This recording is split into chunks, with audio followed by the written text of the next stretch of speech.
All right, hey everyone. We're getting down to it. We're getting close to the end of the term. Right? Just a little ways to go.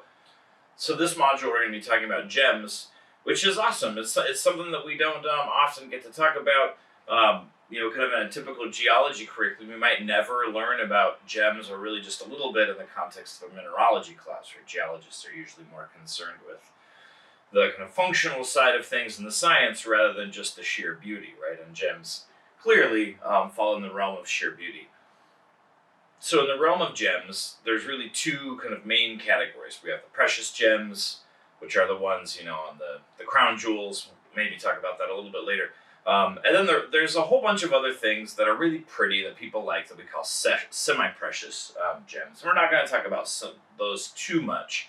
As far as the precious gems, there's some that you've heard of, obviously. The one that we're going to spend the one that we're going to spend a lot of time talking about is diamond, obviously. But standing next to diamond in the realm of precious gems are emeralds, rubies, sapphires, and pearls, right? That's kind of the list. There's a whole bunch of things that fall outside of that realm that, again, are pretty, amethyst. Amethyst and what are some others? Aquamarine and turquoise and those sorts of things are cool. They're fun. They look pretty. You can make jewelry out of them. But they're not in the realm of precious gems. When we think about the precious gem market, so just considering those five, obviously diamond is the one that takes the cake, at least for popularity. And that there's quite a few reasons, right? We've been enamored with diamonds for years and years, and that actually largely has to do with the way that it reflects light, which is something we didn't always understand. So of the realm of precious gems, diamonds make up about 95% of the annual sales. One of the ideas that we're going to kind of explore as we go further, specifically with context to diamond, is that the politics is obviously, a big player here. And diamonds generally are mined in countries that don't necessarily have a lot of infrastructure. That can lead to some problems. You've potentially heard the term blood diamond. We'll loop back and talk about that. But about 60% of the diamonds in the world come from Africa, individual countries within Africa.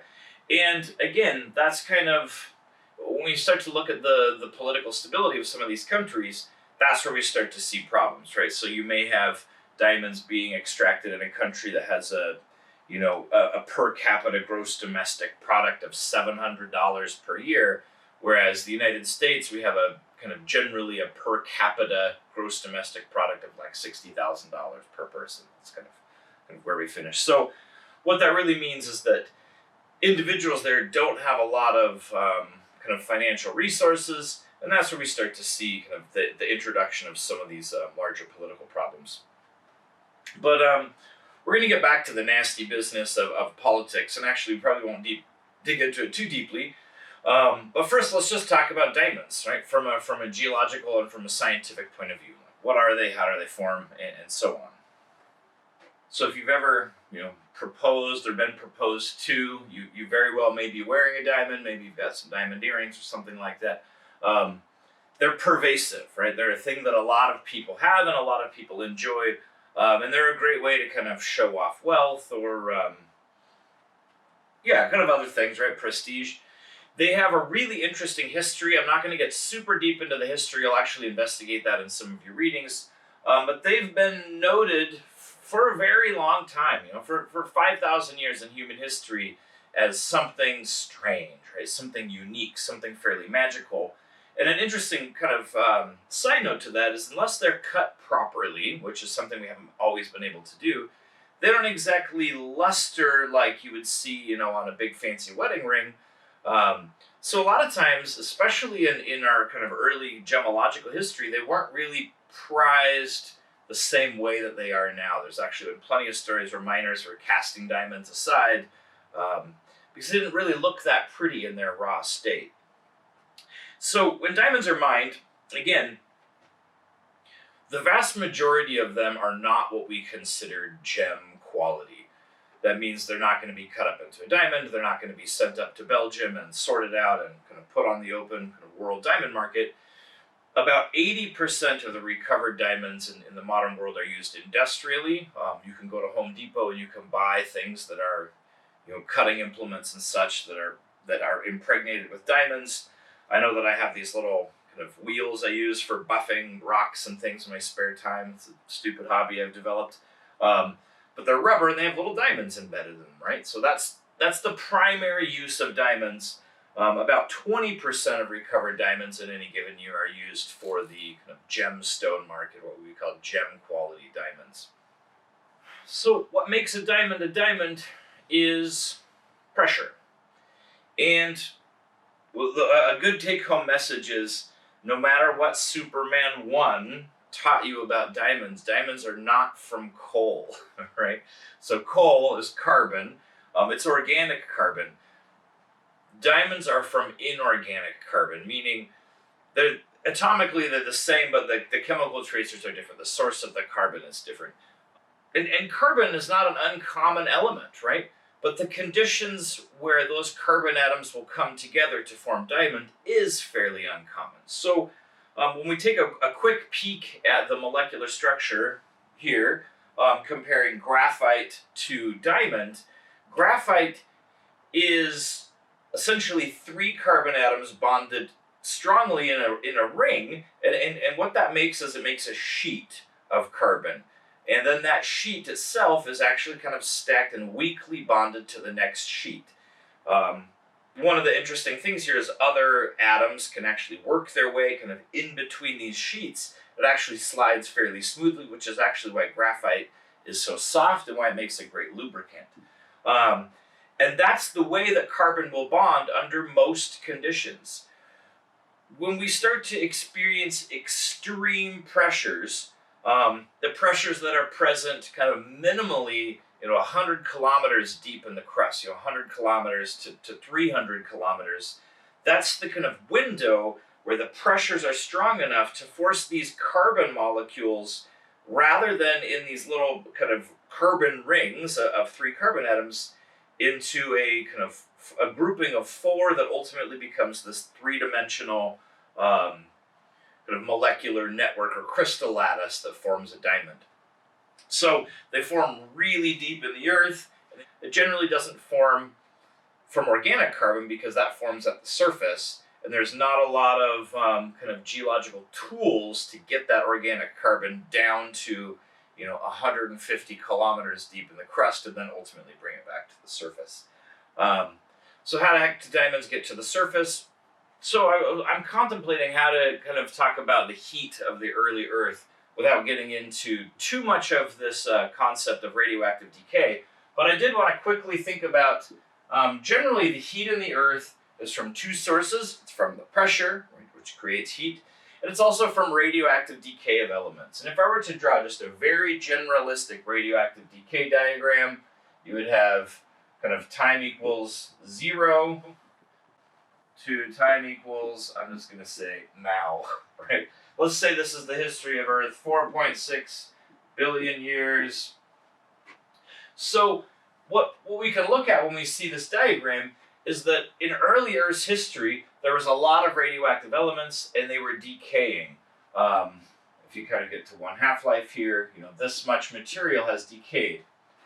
I don't want to go too deep in that, but what I wanted to highlight is each of those decay reactions produces heat.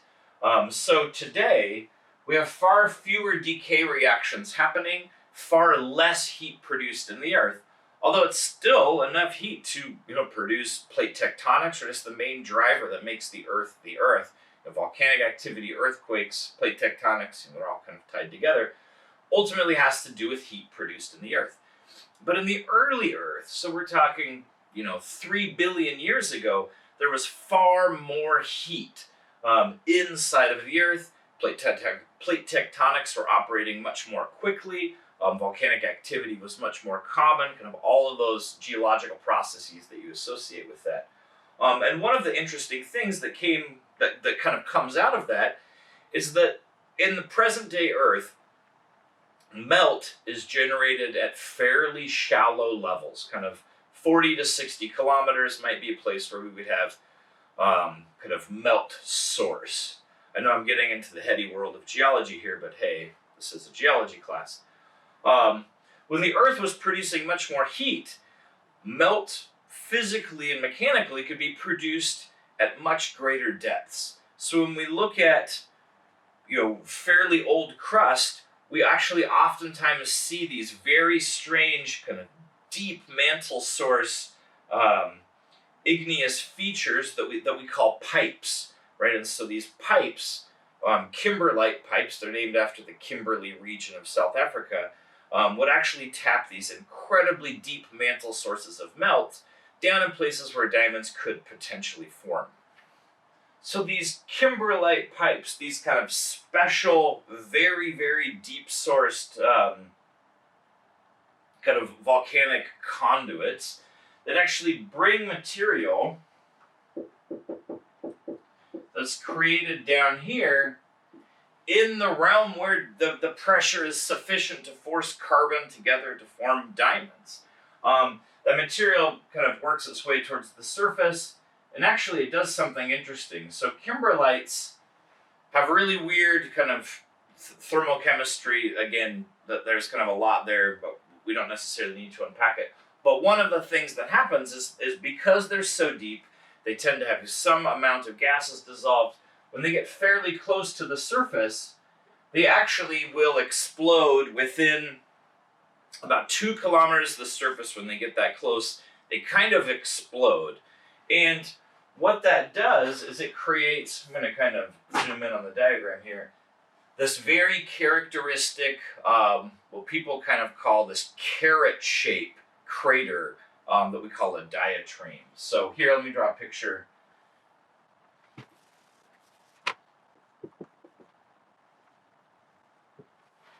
So notice I've zoomed way in. This is the upper couple miles of the surface. When that magma source, that kimberlite pipe, gets fairly close to the surface, it actually explodes, blows all of this material out. If it were to be intact, you'd kind of see this crater formed. Because kimberlites generally formed very, very early in Earth's history, the crater's never intact, right? That's obviously eroded away over the last, billion years or so. But then this backfills with rubble, and it has magma in it. That magma contains, occasionally, diamonds. Now, there's a really interesting idea here that diamonds chemically are not stable at the surface of the Earth, right? So if this were to happen very gradually and they were still under high temperature, diamonds would degrade and form graphite. And actually that happens. There's actually been some places where people are investigating kimberlites such as this, and what geologists find when they go through and look at the volcanic rock is these diamond-shaped bits of graphite that are diamonds that have degraded to graphite because they came to the surface too slowly.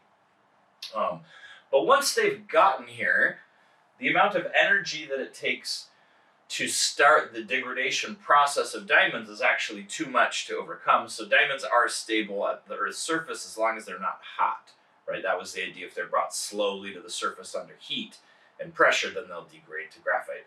But if the eruption happens fairly quickly, we basically get this vertical structure that's now filled with diamonds.